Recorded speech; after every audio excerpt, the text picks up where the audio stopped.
Cast is now starting. All attendees are in listen-only mode. Hi everyone, and welcome to our iRAP program Leads Coffee and Connect meeting. Thanks for taking the time for joining us today, and sorry for this minutes late that we are starting this session. And thanks especially for joining in the middle of December, which is a very special moment for all of us, very crowded with meetings and with reports and with things to close, and you still made it to spend some time with us. So we really appreciate that. I am Franco Asato. In case you don't know me, I am the training and accreditation coordinator at iRAP, and I will be your moderator today. Just to do some housekeeping, this webinar, this meeting is supposed to take between 45 and 60 minutes in total, and this session is being recorded. The video and the presentation files will be available for you after the meeting, and you will receive, hopefully tomorrow, an email with the link to access these files. You will quickly notice that you don't have the ability now to unmute your microphone, but you are really welcome to post your questions on our chat, and I will be on the receiving of those questions, and redirecting that to the presenters, to the speakers, just to maintain a good flow during their presentations. You may have a panel similar to the one that is shown on the presentation, in which you can see where to post your questions and the fact that you are muted. After all the presentations, what we will do is we will allow an open mic space in which, upon your request to speak, I will allocate the mic to you in case you want to make any comment or any questions.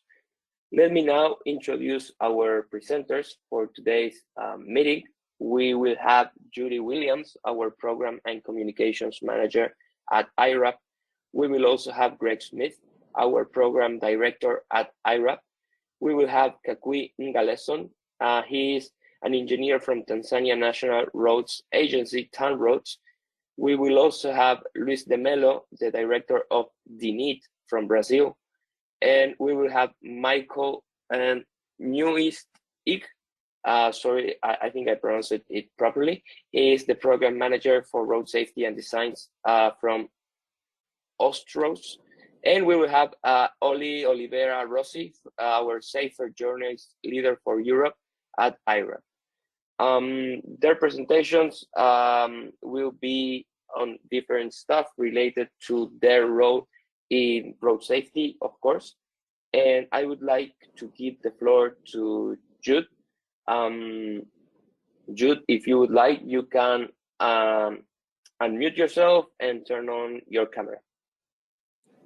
Thank you, Franco, and thanks everyone. As Fran said, it's a busy time of year, so we really appreciate you coming along today. We have 36 people here from 19 countries, and this really provides us with a really special opportunity to gather you together. It's a great time for us to learn from one another, share news and advice, and create friendships as we all share this journey that we're on, creating safer programs and safer roads around the world. So let's start with just a quick trip around the world first up, with some global and national updates. So first up in Latin America, iRAP and the Aliatica Foundation have signed an MOU to work together to promote improved road safety in Mexico. The Aliatica Foundation is a non-profit civil association constituted by Aliatica, which manages 20 road concessions in 7 countries, 9 urban highways, and 7 interstate corridors. Together, these assets are handling over 353 trillion vehicles annually. The company plans to invest €94.5 million in road safety projects over the next 4 years, so we're really excited about this partnership and its potential. Our iRAP CEO, Rob, has joined the Aliatica Foundation Consultative Council for Road Safety and is going to help guide their efforts for the foundation for the greatest road safety impact in their priority countries around the world. Moving on to Africa and the Middle East, there's been lots of activity in Africa of late. Last week, the United Nations Economic Commission for Africa and the African Union Commission hosted a consultative workshop supporting countries and partners to develop and implement their national road safety frameworks for the decade, all aligned to the global plan. We were really pleased to see iRAP partners profiled with presentations on the use of the iRAP methodology in Tanzania, Morocco, Gambia, and Ethiopia. Lots of countries have now included iRAP metrics in their road safety strategies and action plans, and we've included those on our website if you'd like to take a look. The latest strategy is Gambia's, which is their 2030 action plan with 3-star better targets for their national highways.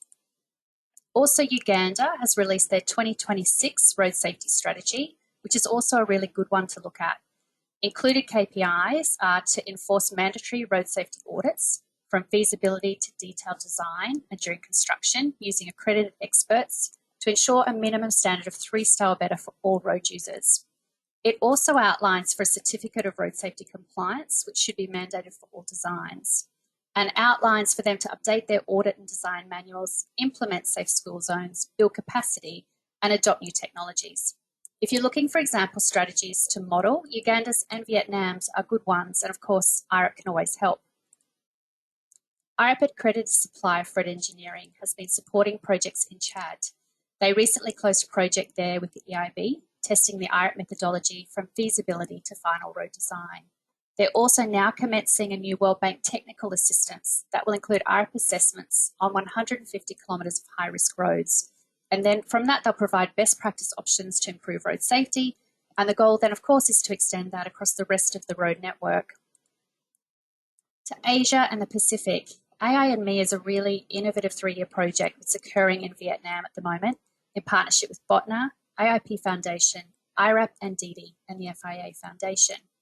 Using a specifically designed big data screening methodology, desktop analysis of big data for 3 cities that home 9 million people has enabled the identification of the 106 highest risk schools for further road safety investigation. This will help prioritise investment for 1,063 schools analysed. And informed by the findings, the project is star rating the safety of those schools using the Starting for Schools app. A new YAY youth engagement app has been developed and training is now being developed. 1,800 students are going to use that app to map where they feel safe and unsafe on their walk to school. Work will then follow with local government decision makers to implement infrastructure improvements at a final 18 priority schools. So it's incredibly comprehensive projects that using advances in AI and existing tools like Starting for Schools to develop new innovations and from there engage stakeholders at every level, from the child at the roadside right through to government policy makers to make schools safer in Vietnam. In India, the World Bank and Asian Development Bank have each announced $250 million in funding to support India's program for strengthening road safety. The investment will be matched by the government for a total sum of $1 billion. The centrally sponsored 6-year results-based financing program will be implemented in the 14 states that are contributing to 85% of the total fatalities in India. Last week, iRAP partnered with the Australian Transport Accident Commission to exhibit at Safety 2022, which is the 14th World Conference on Injury Prevention and Safety Promotion in Adelaide. The exhibit is available if you'd like to use it.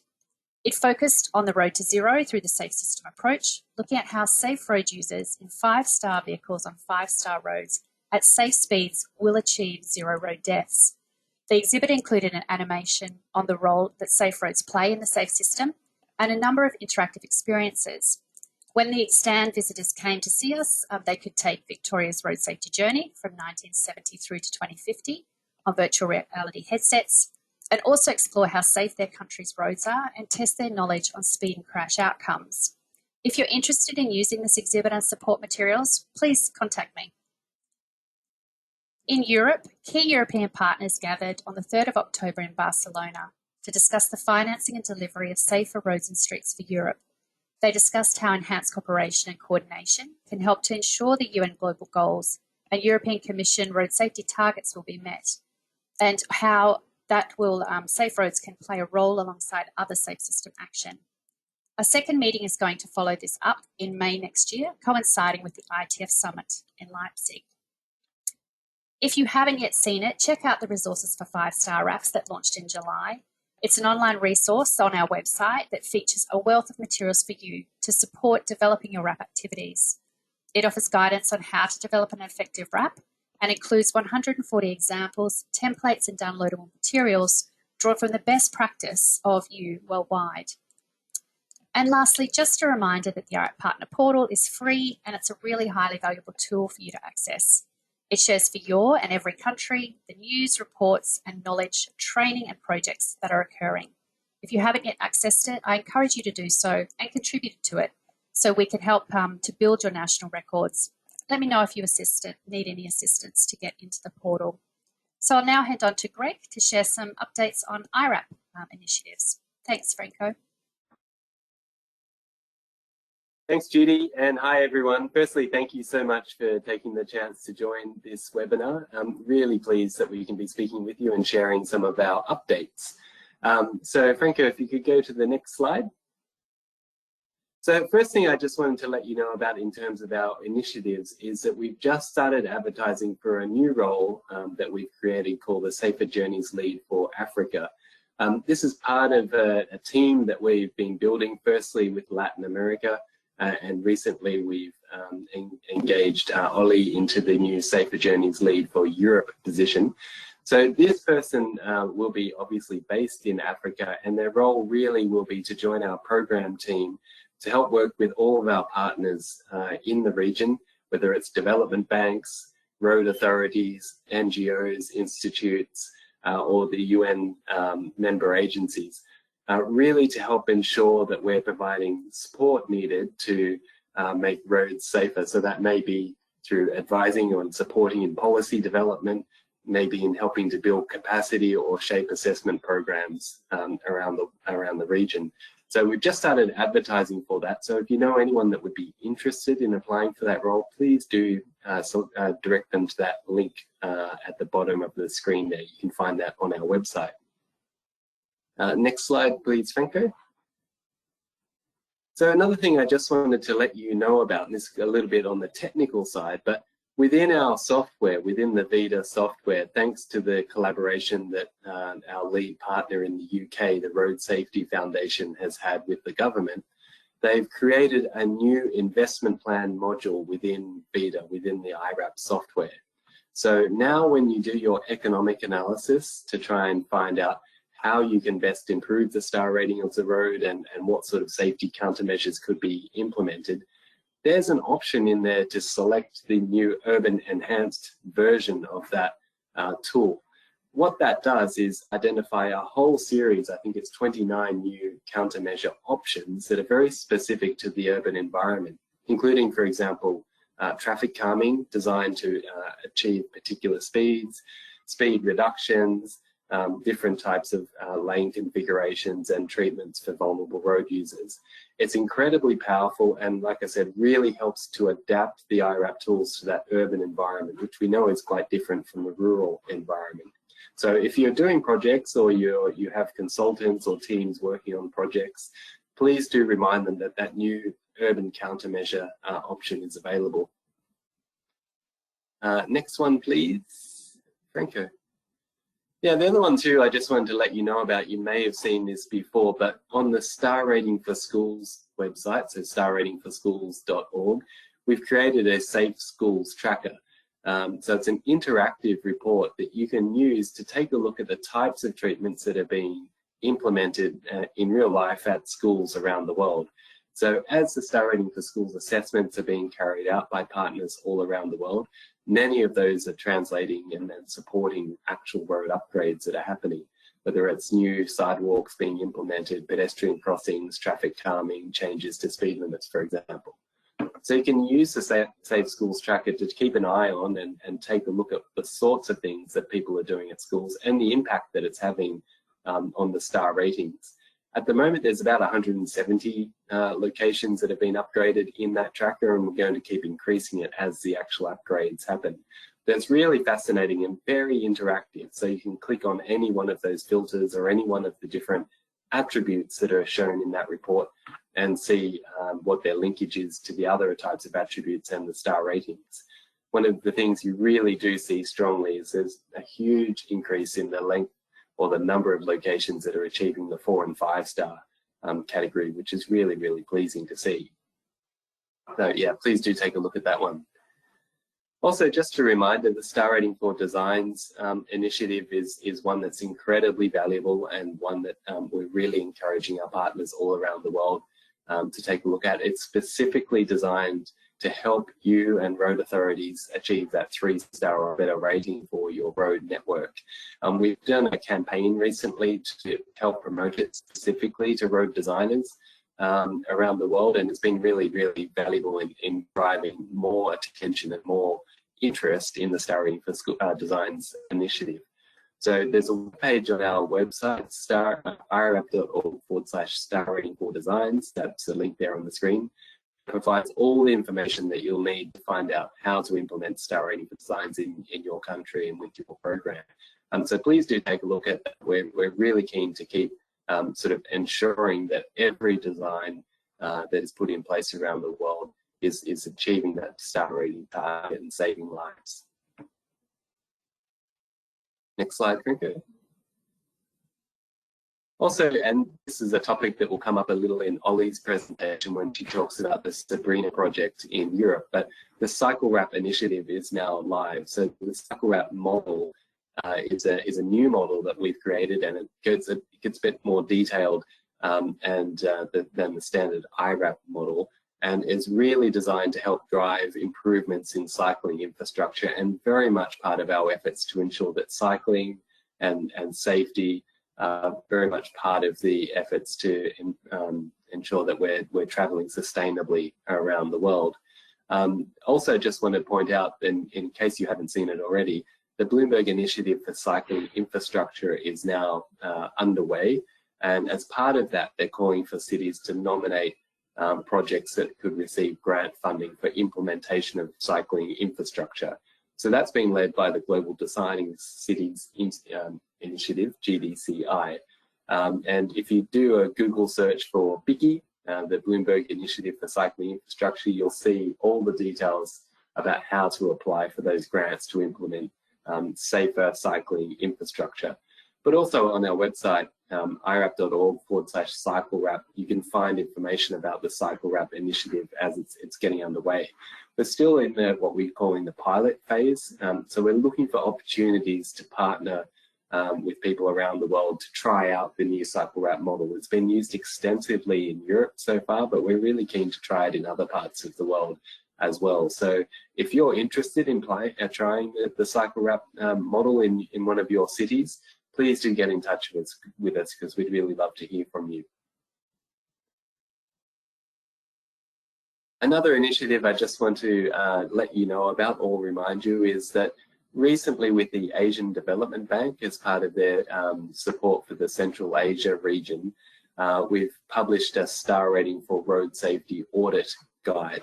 So this guide really brings together the best information about performing star ratings, but also performing road safety audits.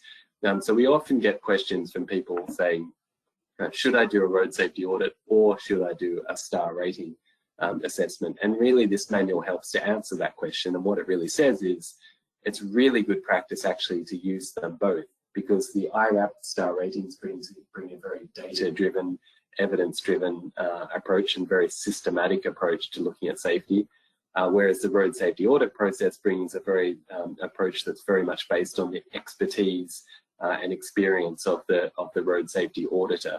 So putting those very quantitative and qualitative skill sets and approaches together can produce really, really beneficial outcomes. And we've got a series of sort of suggested approaches and case studies in that manual that can help you to show how you can do that process. One of the ways of doing it is a very simple approach of, when you do a road safety audit, make use of the star rating demonstrator to just produce the star ratings for the specific topics that are raised, or specific locations or issues that are raised in the road safety audit. So just using the star ratings to give a bit of a score to the actual road safety audit findings can be incredibly valuable especially in prioritizing issues and topics. So that manual is freely available right now, and in fact it's being translated into Spanish at the moment as well. So it's going to be truly a global report before too long. And the next one, Franco. Yeah, just want to also remind you that the Road Safety Toolkit is there freely available for everyone to use at toolkit.irap.org. It provides a huge amount of information about different road users, different crash types, road types, treatments, and management topics.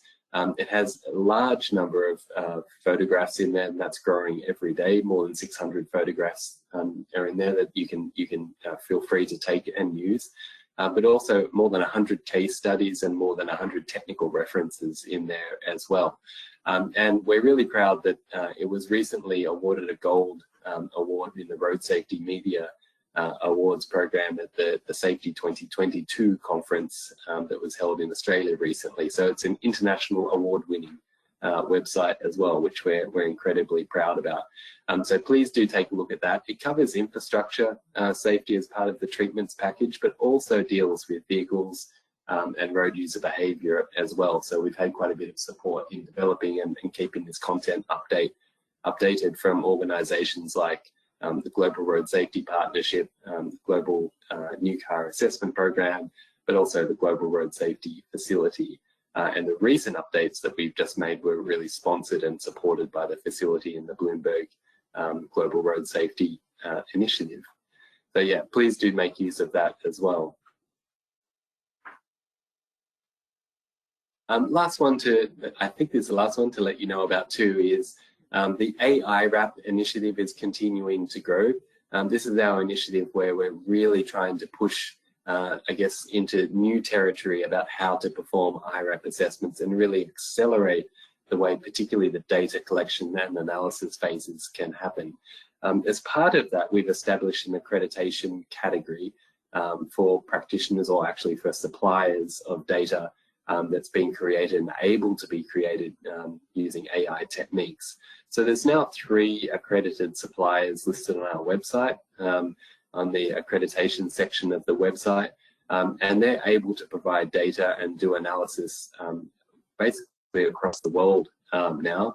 The reach geographically is increasing really quickly, and the volume of data that they're able to produce and support in iRAP assessments is growing really quickly as well.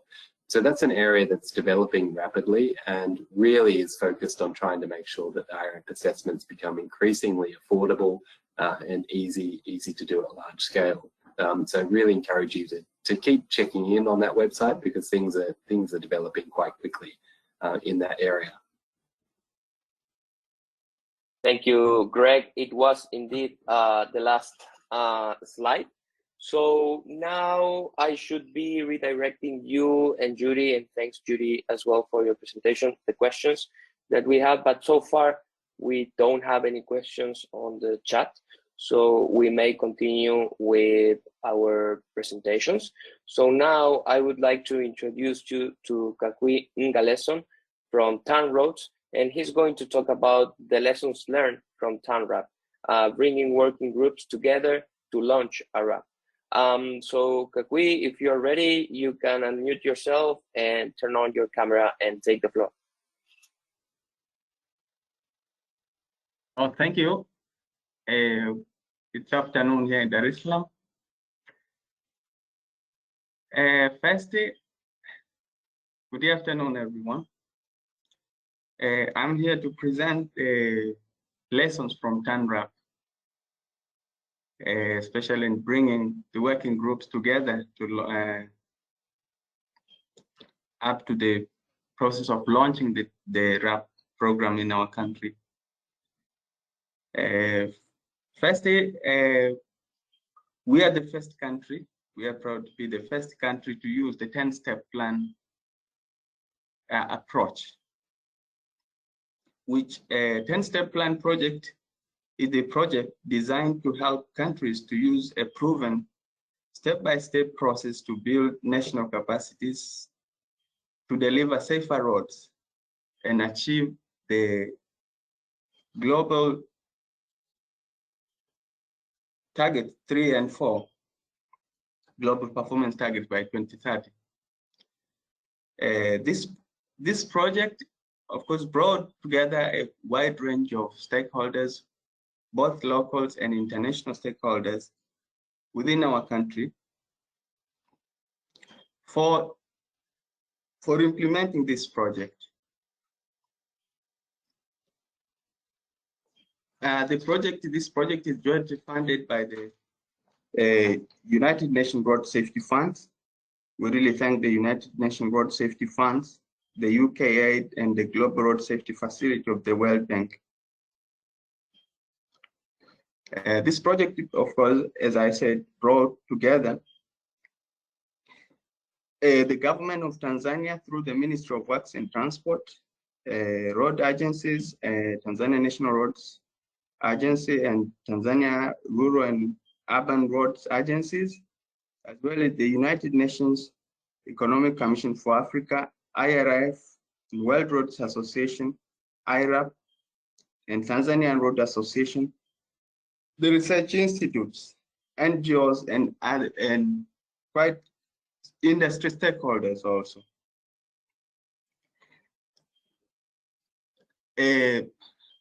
One can ask how did we engage the stakeholders? Did we bring together the stakeholders within this project? This project, the engagement of stakeholders was done through the technical working groups who are working under the National Steering Committee.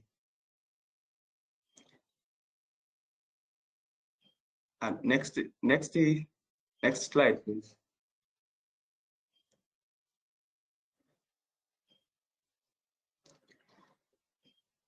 I would like to talk about the impact of this project within the country. Given the fact that there have been a big challenge of managing road safety within our countries, this project, of course, brought together all the stakeholders, as I said before, having all the stakeholders represented through those working groups for the regular discussions and understanding each partner's challenges helped it to find the workable solutions that consider all the players and ensure that no one is left behind in the process of improving safety and unlocking the potential of our country to deliver the safer roads and achieving the global performance target 3 and 4, which is related to safer roads.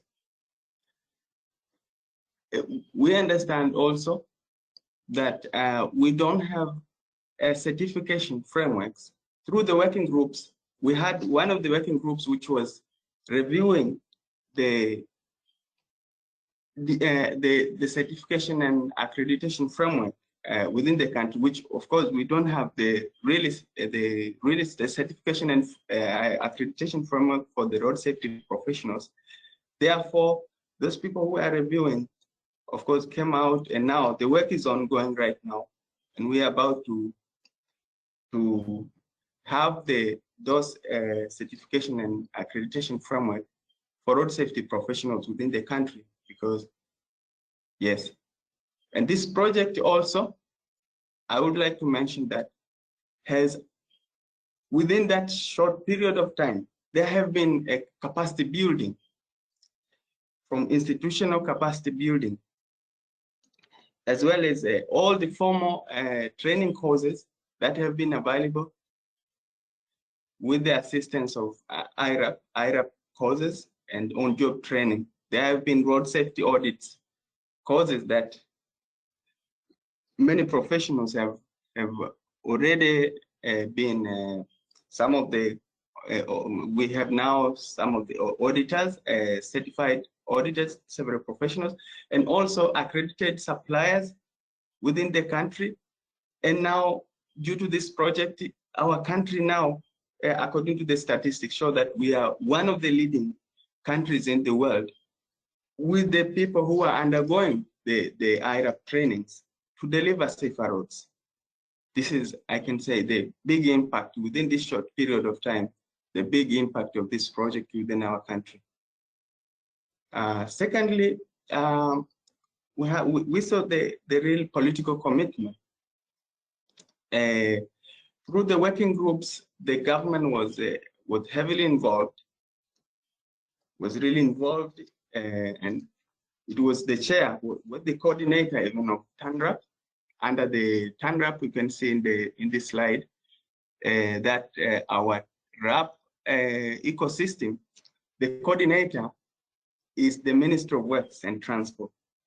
Therefore, the government and even our minister launched the national workshop during the official launching of this program within the country. We had an inauguration speech by our Minister of Transport, of Works and Transport, showing our government commitment towards to this project. And even during the celebration, we had our permanent secretary, deputy permanent secretary of Works, as well as the minister, deputy minister of Works, also celebrating and showing our government commitment to delivering and supporting this project as the way forward to achieving the global performance targets for our country. The other issue is, next slide, please.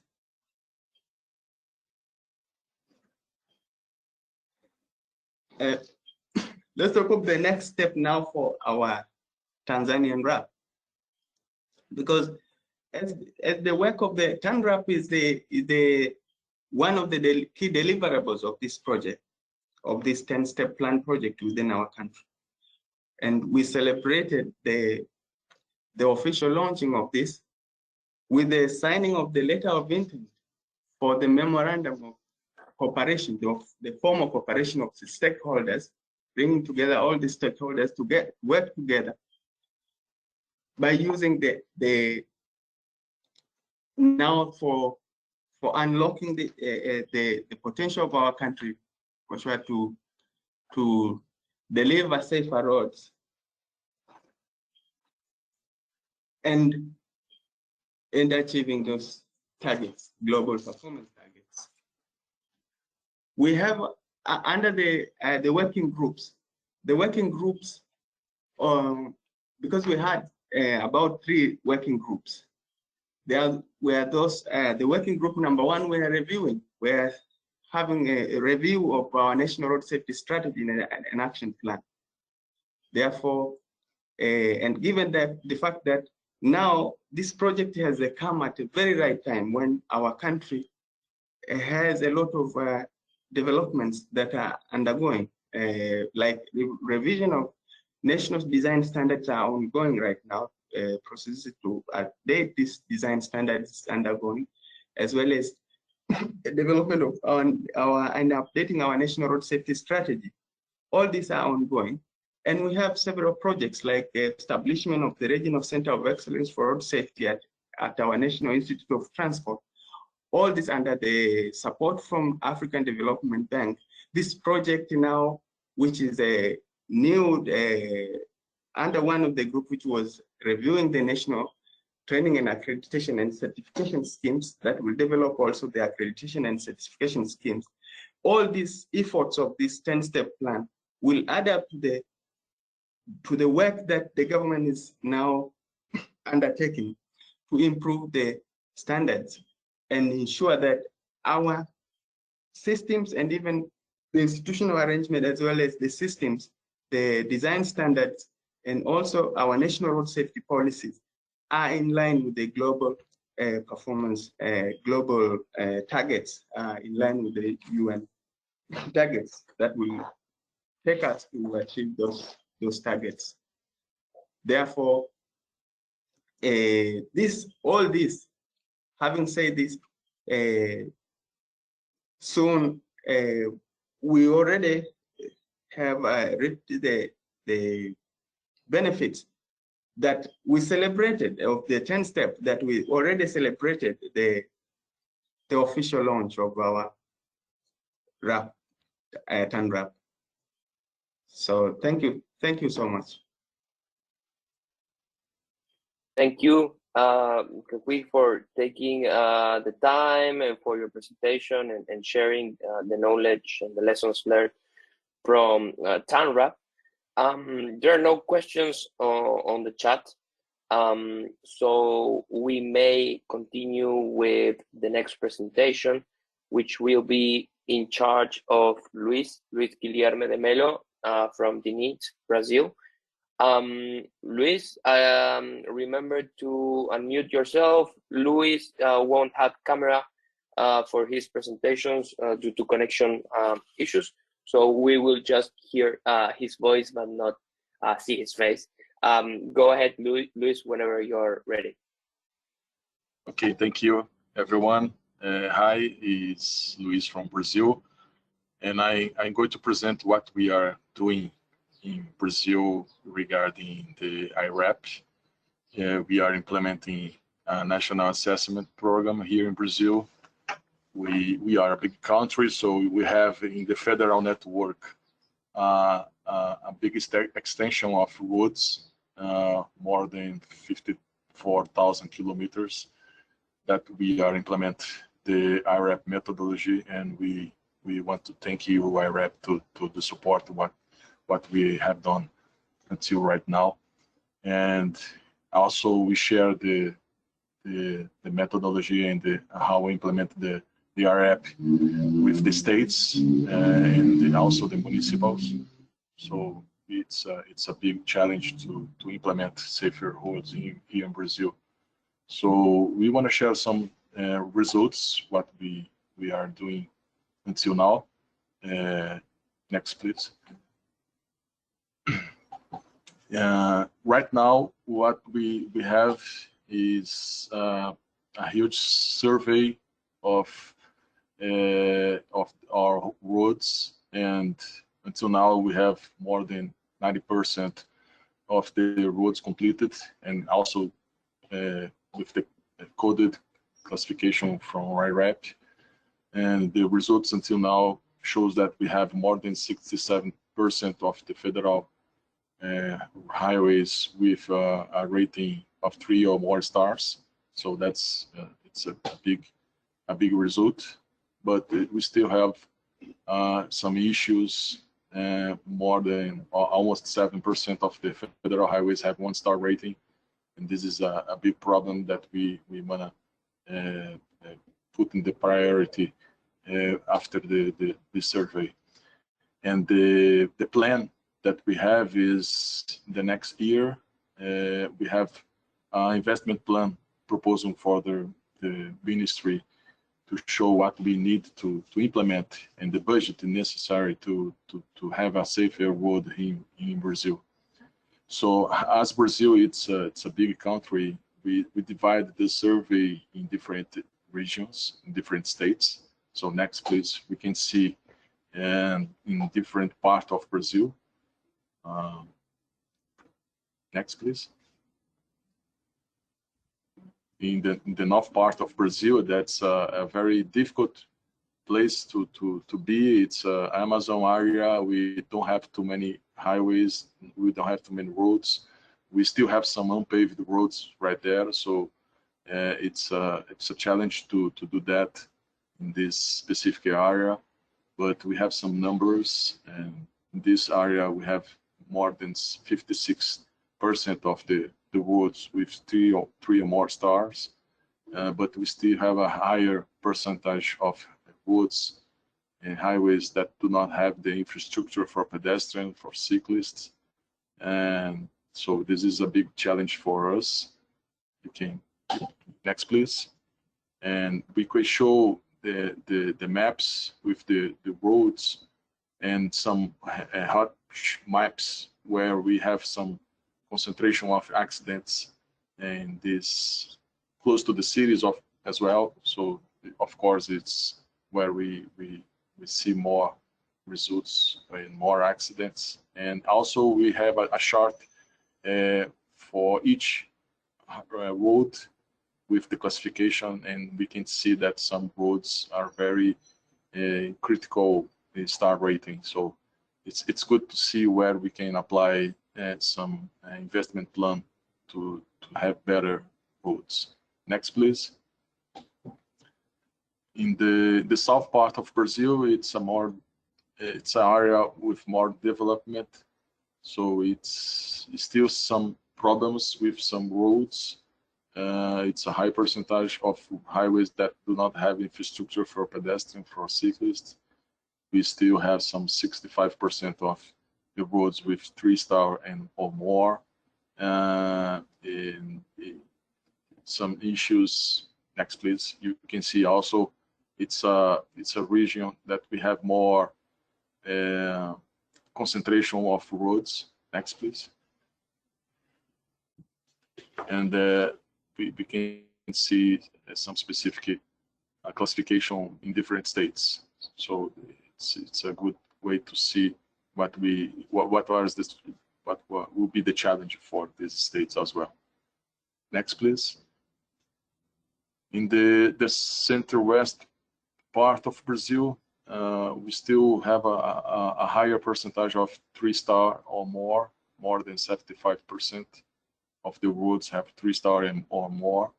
So this is a good result. It's an area for very agricultural states. So we don't have a huge concentration of cities, but it still has also a higher percentage of infrastructure without infrastructure for pedestrians and cyclists.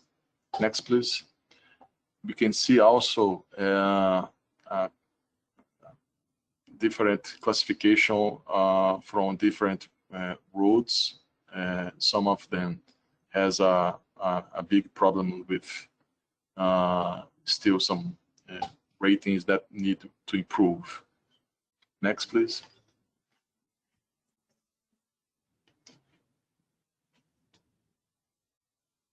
In the east part of Brazil, also it's a very crowded region. It's where São Paulo, Rio, the big cities here in Brazil. We still have some problems with pedestrians and cyclists. Also, more than 63% of the roads has 3 or more stars. Next, please. We can see also this is in São Paulo. We don't have federal roads. Actually, almost the roads are in the concessions. So this is also a big issue here in Brazil. We try to implement also the iRAP inside the concessionaires to have the control during the contract, 30 years of the contract, how to implement the iRAP in the concessionaires as well, not only the federal network. Next, please. And the last region is the northeast part of Brazil. We still have some states that we are finishing the survey. We have more than 64% of the target of the roads with 3 or more stars. Still some issues about infrastructure for pedestrians and cyclists. And next, please. Also, we can see different classifications for each road. We have some big problems with one of them. And also how maps, when we can see in the cities, in the coast, a concentration of accidents. Next, please. And we control the survey and also the classification with a BI that we try to show to everyone what was going wrong in Brazil. And it's an easy way to see the classification by states, by roads, and we can do that very easily. for vehicles, cyclists, pedestrians, and also motorcycles. As you can see, we have a big extension of the roads. What we are doing right now, it's more than 54,000 kilometers, and we have more than 92% of the roads classified. So it's an easy way. Everyone can copy the QR code in the corner of the presentation and see what are the results until now. And the idea is that next year we have a big plan, a big investment plan to show the ministry and try to convince the decision makers to implement more budget for safer roads here in Brazil. So this is what we are doing right now in Brazil, and we are more than happy to explain any doubts you have, guys. So thank you very much. Thank you very much to you, Luis, for taking the time and presenting in this Coffee and Connect. We do have one question out of your presentation. First, it says, Luis, I love how visible your results are. Was there concern from local stakeholders about sharing the results so publicly? And congratulations on this evidence base to your work. Yeah, we try to share every result we have done until right now, and I think the ministry, they like what we are doing, and they are expecting the investment plan to see how we can create an environment to try to convince the policymakers, the decision makers, to increase the budget to implement some any plan here to create a better, or try to prioritize some roads that we don't have good results for the classification. So we are trying to show them that with some small amount of budget we can do better work for safer roads.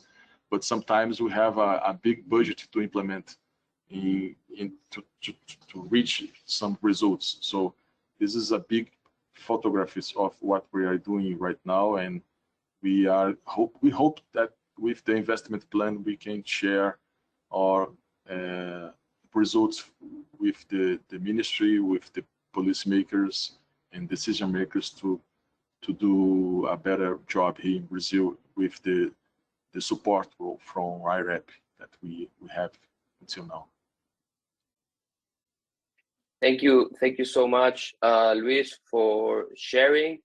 And there's also a question from Tulasi, but Tulasi, I think that question is a little bit like more holistic and not only applicable for one presentation, but for the whole meeting. And therefore, I would like to give time for that question at the end of the presentations. So being that said, I would now like to introduce talking on the lessons from iRAP and implementing road upgrades program. Michael won't be able to be here due to medical reasons, so Greg is happy to step in and cover the presentation from iRAP. So Greg, welcome back again. You can turn on your camera and speak now. Thank you. Hopefully you can hear me well. So yeah, sorry to have to have me again speaking to you. Just before I do speak about the iRAP experience, I just want to say like what a pleasure it is to hear that experience from TANROADS and from Brazil and Brazil RAP. They're just outstanding examples, I think, of the collaboration and partnership approach that can really generate large benefits. And just to add to some of the details from Kakwi's presentation on TANRAP, like the training that's happened as part of the 10-step plan has been incredibly enthusiastically taken up by all the partners in Tanzania, to the point where in terms of registrations, for example, in the iRAP Star Rating Essentials course, about a quarter of people who've registered to take that course ever globally are from Tanzania. And Tanzania has now jumped to number 3 in terms of countries with the largest numbers of accredited practitioners. Behind Brazil, India, Tanzania has now leapt up to number 3 in terms of accredited practitioners. So just really, really pleasing to see that enthusiastic uptake of the training and the capacity building efforts that have happened there in Tanzania. And really exciting to see what's going to happen. I'd also just like to say that that work that Luis just shared from Brazil, where you're publicly publishing that information and making it very transparent so it can generate debate and discussion and also support decision making, is incredibly valuable, and I think it really is something to be applauded. And it's a fantastic case study and example for other countries to consider. It is sometimes challenging and a little scary to publish results of road safety because it can point to some problems, but in the end, it's one of the best remedies for the problem. And like Luis said, it can be a really strong way of generating debate that drives increases in budgets that are necessary to make the roads safer. So yeah, just want to say thank you for those 2 presentations. So I'll just jump into OSRAP. I won't spend too much time on it because obviously I'm not the expert on it. Michael, unfortunately, isn't able to be here. But Franco, if you could jump to the next slide. So OSRAP, it's the Australian Road Assessment Program. It's in fact one of the first RAPs that were established worldwide. It's now led by Austroads, and so in case you're not familiar, Austroads is I guess a company, association that's set up and owned by the transport agencies in Australia and New Zealand. So in Australia, it includes, for example, the provincial road authorities who have a big role to play in managing Australia's road network. So Austroads has taken on that role as the, I guess, member organisation of the road agencies themselves. And apart from, you can take a look at the Austroads website, apart from their leadership of OSRAP, they provide a huge wealth of information and advice about managing road networks, not just in road safety, but across all of the road management, planning and operation topics. They also really interestingly have a podcast series that you can jump on to their website and have a listen to what they're working on, and a huge range of different topics. And there is a podcast called The New Direction for OSRAP that's available there. So if you Google transport research and trends and Austroads, you'll be able to find that OSRAP podcast in the road safety section. It's well worth a listen. Next slide. The OSRAP initiative is really designed very much to support the national road safety strategy in Australia. And again, this is a good example of a national strategy that if in your country, if your country is shaping a national strategy, it's one of the many strategies around the world that you might like to take a look at as an example. It aims to reduce deaths by 50% and serious injuries by 30%. So very pleasing that it's got that target specifically for injuries as well by 2030. And in the long term, really aims and commits to have 0 deaths on all national highways and on high-speed roads covering 80% of travel of the network by 2050. So really trying to adopt that Vision Zero approach. So 2030 is really just a stepping stone towards that ultimate goal of achieving 0 deaths. And the OSRAP initiative is very much embedded in that in terms of the indicators. So as you can see, and you can download this strategy online, as you can see, it talks about ensuring that the share of travel on all national highways and high-speed network, so all roads, national roads and all roads with speed of greater than 80 kilometres an hour, covering 80% of travel are recognised as 3 stars or better. So I guess slightly exceeding the global target of 40, target 4 of saying 75% of travel achieving 3 stars or better. Also, it talks about very specific things about ensuring that road lengths on motorcycle or sections of road where they know there's lots of motorcycles traveling have motorcycle friendly crash barriers. So it uses those performance indicators, but also I guess those output indicators about very specific safety treatments where it's necessary.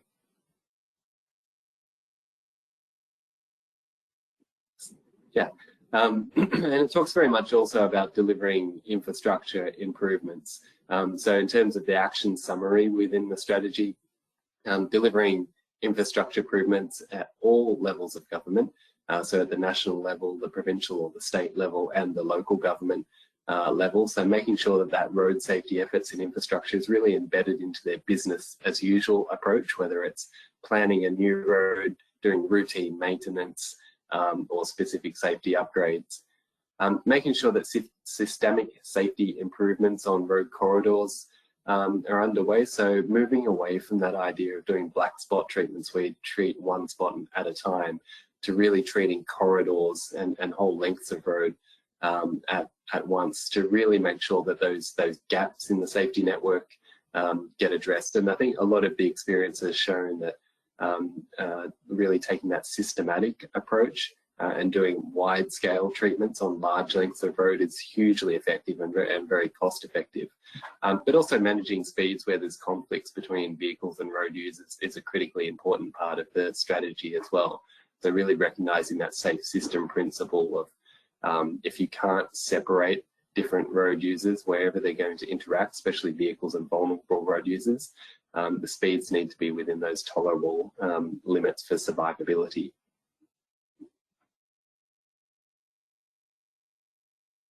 This is a map it's quite hard to read, but when you get these slides a little later, if you want to zoom in and take a look, there's a huge number of approved projects happening all around Australia, and you can go to the website officeofroadsafety.gov.au to track some of this information.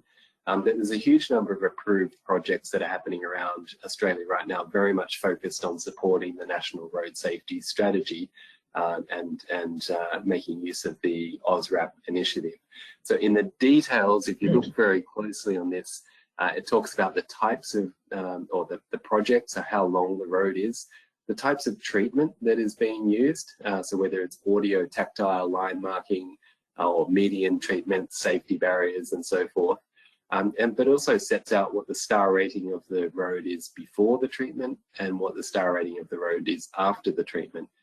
So getting that really planned approach to ensuring that every one of these projects is achieving that 3-star or better target so that the national strategy in turn achieves that strategy, so that target. So I really recommend taking a look at this particular page because it's a wealth of information about very practical projects that are underway right now and real investments that are happening. And they can really sort of give you inspiration about the types of treatments that are being used all around Australia at the moment. So with that, Franco, I'll hand the microphone back to you. Thank you so much, Greg, for stepping in and for presenting the news on iRAP. And as there are no questions, let's go directly to our next presentation, who is going to be in charge of Olivera Rossi, our Safer Journeys lead for Europe. And her presentation is going to be on lessons from Europe, implementing projects for vulnerable road users in the Danube. Oli also won't have a camera, so we will hear her voice, but we won't see her talking. So Oli, if you are okay, you can take the floor now. Thank you, Franco. I'm very pleased to be today with you. Especially, I'm also pleased because this is first time I'm giving a presentation in my capacity of Safer Journeys lead for Europe. So my name is Olivera Rossi, as Franco mentioned, and I would first like to join Greg in congratulating Tanzania and Brazil for really amazing and fantastic results that stimulate and motivate us to work harder, and especially in exchanging of best practices around the world, which we do a lot in Europe. So Franco, if you can start my slides now.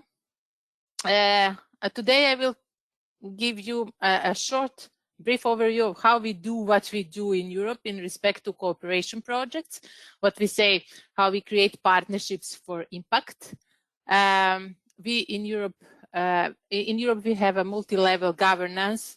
This is kind of quasi-federal state style of governance, where we have national local, regional governments at national level, but we also have one top-level governance, which is this quasi-federal at the European level that strengthens and enhances transnational cooperation framework. That's why we have the opportunity to implement multi-partners and multi-countries projects with a common objective to jointly tackle common challenges and find shared solution in so many topics, but one of the topics that we exploit at the most is cooperation in transport sector, and especially on road safety projects. And for our projects that are cooperation projects, we are using EU funds available that are coming from different sources or budgets, European Regional Development Funds, Research and Innovation Funding programs of EU, and some others that are related also to countries that are accession countries to EU. Europe is a group of small states that are a lot of numbers, and cooperation is key to solve our problems at the regional, in this case, EU level. So on the next slide, Franco, thanks. Sorry. I will, this is a quick snapshot of what we do in Europe in respect to cooperation projects. we won't be able to go into details of any of these projects, but I wanted to mention the main project that we have been implementing in the last 10 years. There have been also other projects before, but these are kind of most important and relevant and still relevant. So we have implemented a sensor project 2020 to 2015, and this was a baseline project in Southeast Europe project where we region where we star rated and risk mapped approximately 19,000 kilometers. We had 4 partners and we worked in 14 countries in that project. Then, based on the results of the sensor, we have built a radar project that came in 2018 and have been finalized in 2021. It had 22 project partners. I will talk a bit more in details about radar project, but we have focused in that project on clearing of know-how, trainings, and regional infrastructure improvement strategy that has been delivered and embraced by 11 national authorities from the Danube region of Europe. I have put a link on each of these projects, so if in case you want to see, you're interested in more details, when you receive the presentation, you can go and look a bit the overview of each one. Then we have implemented the SLAIN project, again 19 to 21. 7 project partners, and this project was all about to support and encourage the proposed changes to one directive of the European Commission that was related to network-wide safety assessment methodology and how this can be, the roads in Europe can be prepared for automation. In that project, we have star rated 4,000 kilometers and did 8,000 kilometers of risk mapping in 4 countries. Currently, we are finalizing Sabrina project. It's a cycle RAP, powered by cycle RAP project, if we can say like that, with 15 project partners, but I'll talk about this project just a bit later, and I won't explain a lot about this project, but just some snapshots how we have tackled vulnerable road users and application of RAP methodology at the transnational level. And finally, just yesterday we started the PHOEBE project, that is predictive approaches for safe and urban environment, tackling directly vulnerable road users. It's a research and innovation project that has 10 project partners, not one, sorry, and budget of approximately 4 million euros. And we'll definitely have the opportunity to talk about PHOEBE in the future at this forum or maybe in another seminars. For more information, you will be able to access these links. You can contact me anytime, or next year you can join our EU lunchtime seminars that we are organizing every month, and in some of them we analyze and discuss about these projects. So next slide, Franco, if I can have. I will, as explained, just briefly touch based on two projects, Radar and Sabrina, that have been dealing with vulnerable road users and implementation of iRAP methodology and for improving safety of these users, and of course contributing to the sustainable mobility in Europe.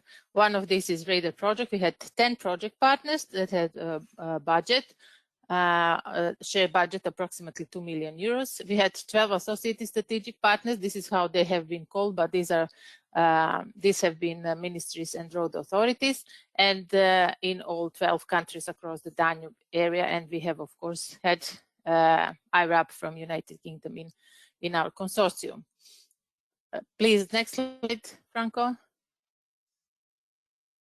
In this project, we have dealt with 4 main topics. Thematic road safety expert groups were discussing about provisions for vulnerable road users, smart speed management infrastructure, road safety near school, and safer roads investment plans. I think, can you bring the next slide, Franco? I think there should be an overview of the project where. So please read to the previous one.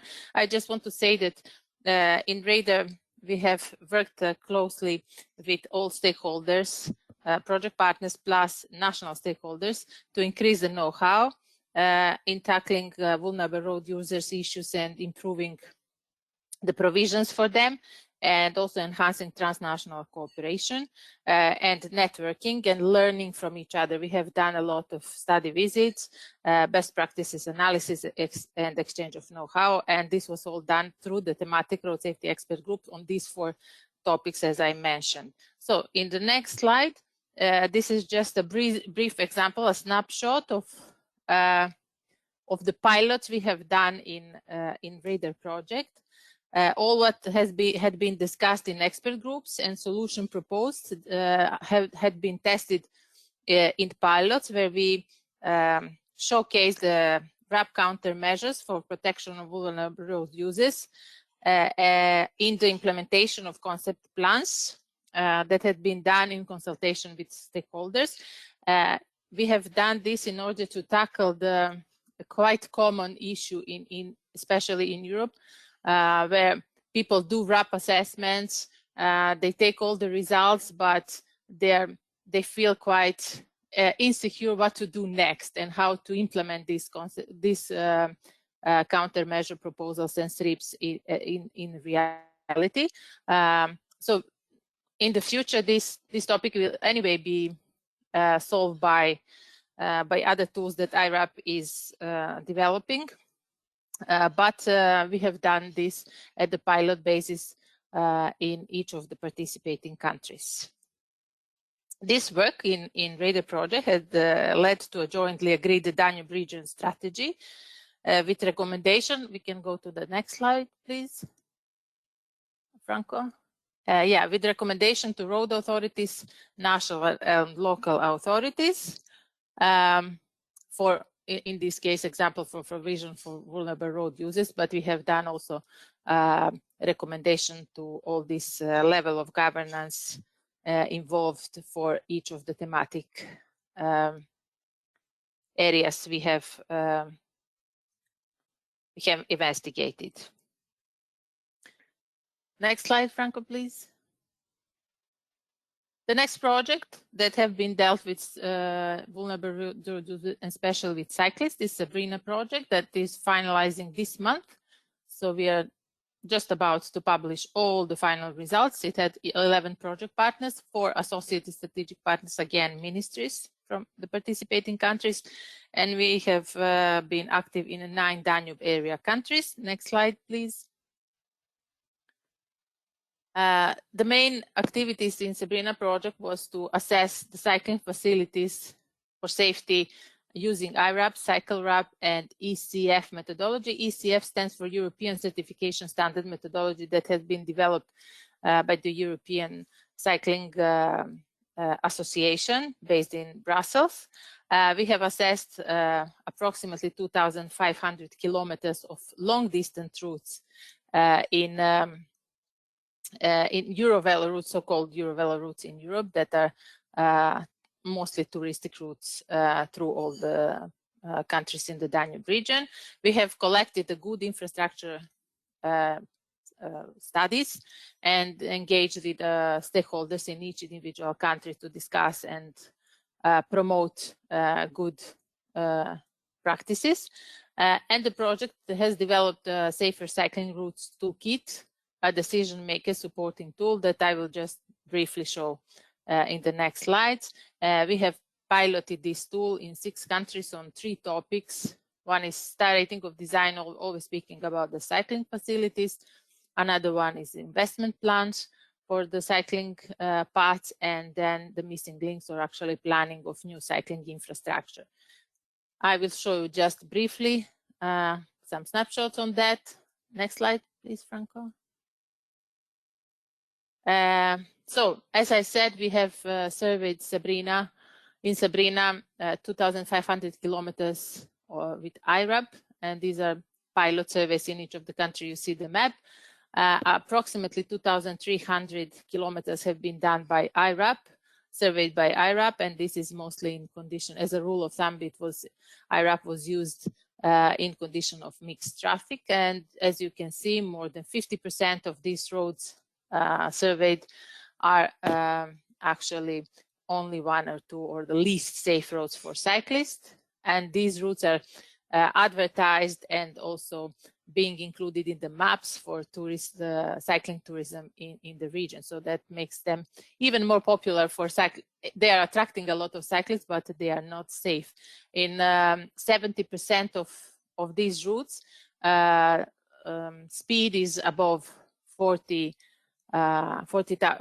kilometers per hour, and approximately 90% of these routes have no separated cycling facilities. So this is a brief overview of iRAP results. And then on the next slide, we'll see CycleRAP results, which of course they are not directly comparable, but not only as methodologies, but not even the routes. The routes we have surveyed by CycleRAP are smaller sections, and we have used CycleRAP only on mostly on separated cycling facilities or on the off-roads, which are quite a lot out of these approximately 660 kilometers that have been done by CycleRAP. And of course, CycleRAP results are a bit better, given that they are not, we haven't assessed mixed traffic conditions. Next slide, Franco, please. We have, as I said, we have developed Safer Cycling Routes Toolkit, and you will be able to receive this when you receive this presentation, to find the link and also create an account. You have to log in, but for the login you will need to contact some of us, so we can provide you with the login. It's free, of course, and this you can go to the next slide, Franco. This Safer Cycling Routes Toolkit is meant to support decision makers when they are, for example, in this case, in Croatian missing link pilot example, trying to find a new routes to link different parts of the other routes or different cities, or to make the routes more attractive to the tourists. And with very simple and few steps and without a lot of data, you can use this tool to get iRAP and CycleRAP results for the alternative routes, so you can compare and see the benefits of investment at the local level in the new cycling infrastructure. So, Franco, I think this is my last slide, if I'm not wrong. Yes, thank you very much. Over to you. Thank you so much, Oli, for your presentation. And thank you all actually for taking the time. We are a little bit beyond schedule, and I wanted to thank you for that, for still being there. There are no questions on Oli's presentation, and so far we only received one question that I told that I wanted to address at the end of the presentation, and now maybe the best moment, because it's a more holistical question, I would say, from Tulasi. I will read it for the panel, and any of the presenters that wants to answer that question or give him or her point of view are invited to do so. The question is, while the majority of road accidents and fatality are there in the developing world, and these countries are unable to actively push forward the safer roads for various reasons, including lack of funding, how do you think the global target for 2030 can be met?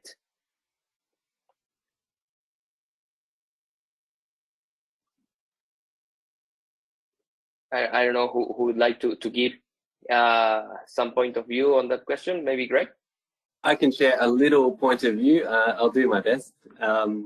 Yeah, it certainly is, like, it's a challenging and ambitious target to halve the numbers of deaths, and particularly when you think in the developing countries, if the economy is growing, numbers of vehicles are growing, and what we're seeing in many parts of the world where Franco lives, for example, many more motorcyclists starting to use the road, and powered two-wheelers, they're incredibly valuable for transport and very affordable, but they do present particular road safety challenges that are hard to address. So absolutely, it's a big challenge. I think, though, there are like a number of things to be very positive about. Number one is, like, a lot of countries have actually achieved 50% reductions in their death rates over time.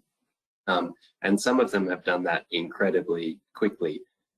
Countries like Spain, for example, have made really large improvements in recent years. But also, it's not just about, like, needing to spend a lot of money. I think one of the very key things that we can do that isn't necessarily very cost effective is ensuring that speeds are very appropriate for the environment that you're in. And we've seen, for example, in France, they made a huge impact in their road safety performance by reducing speed limits and making sure that people comply with speeds very well. So a combination of reducing speeds, some infrastructure, but also some enforcement had a really big impact on their overall safety performance. So I think managing speeds has to be one of the very central and early steps that we can take. For example, if you're building a new national highway or upgrading a national highway, it's almost certainly not appropriate to have a speed limit of 120 kilometers an hour unless the infrastructure is really, really high quality. Ensuring that speed limits on roads that are undivided are not higher than that 70 or 80 kilometer an hour mark can make a really, really big impact in safety. But also there's many, like, really proven low cost ways of managing safety for everyone. Ensuring that sidewalks are available for people in built up areas is really, really important. And very often you see that the sidewalk has actually been built and space has been there, but it's been taken up by people parking their car there, parking their motorcycle there, or street vendors. And they're things that are not necessarily very expensive to manage, but does take sort of a concerted effort to do that. So I think there's definitely lots of low-hanging fruit out there that countries can pick, but it's really, really critically important to have that leadership at the highest levels to drive that improvement. And I think the presentation, particularly from Luis at Brazil, is a really great example of that high-level leadership at the national level.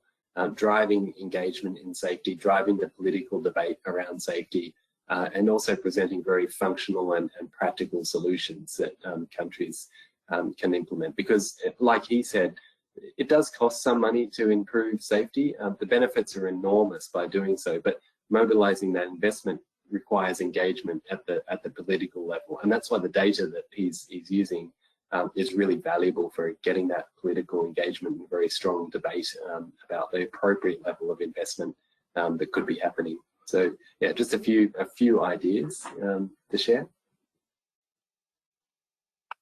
Thank you so much, Greg. Yeah, it's a very holistic question. It has a lot of dimensions, and I would just add also not to lose steam. You know, when we see these kind of objectives, we say, or maybe it's a very Latin American way of thinking. We tend to think, oh no, it's too far away, we cannot do it. Well, there are success cases. There are people to reach, to know their experience. It can be done. So not to lose steam. It's another point which is important to take into consideration. Thanks, Greg. Thanks, Luis, Olivera, Kakui, Judy, and all of you who were here during this last hour. Let me just do the closing of the meeting with sharing you our resources and more information that, of course, it's there for you. So you are invited to jump into any of our information outlets and get them used.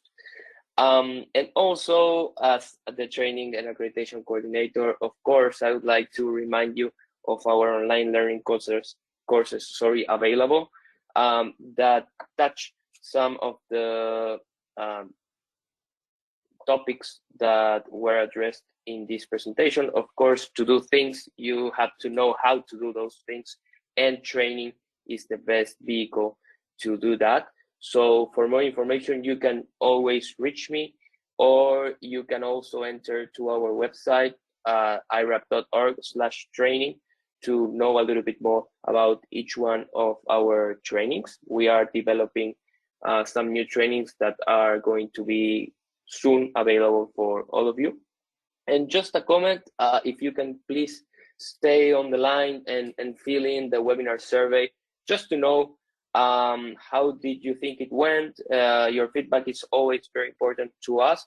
And also, what would you like to hear in the next editions of Coffee and Connect?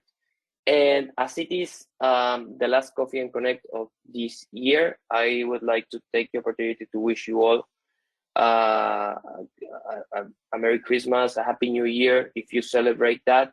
And it's a time to be with your family and to enjoy. So thank you again for being here, and see you around. Thanks, everyone. Thanks, everyone. Thanks, Franco. Thank you, everyone. Thank you, Bye-bye. Thank you.